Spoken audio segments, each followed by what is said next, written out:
عبداللہ بن عباس رضی اللہ تعالی عنہ نے رات رسول کریم صلی اللہ علیہ وسلم کی زوجہ مطہرہ اور اپنی خالہ میمونہ رضی اللہ عنہا کے گھر میں گزاری۔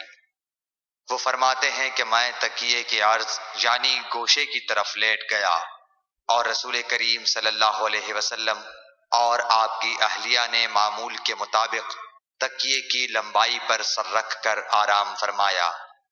رسول اللہ صلی اللہ علیہ وسلم سوتے رہے اور جب آدھی رات ہو گئی یا اس سے کچھ پہلے یا اس کے کچھ بعد آپ بیدار ہوئے اور اپنے ہاتھوں سے اپنی نیند کو دور کرنے کے لیے آنکھیں ملنے لگے۔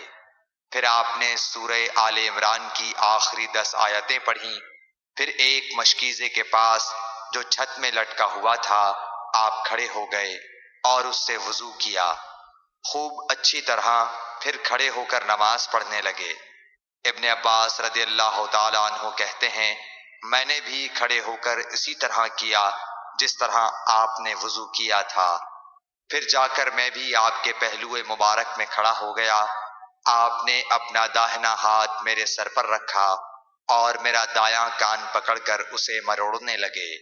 پھر آپ نے 2 رکعتیں پڑھیں، اس کے بعد پھر 2 رکعتیں پڑھیں، پھر 2 رکعتیں پڑھیں، پھر 2 رکعتیں پڑھیں، پھر 2 رکعتیں پڑھیں، پھر 2 رکعتیں پڑھ کر اس کے بعد آپ نے وتر پڑھا اور لیٹ گئے۔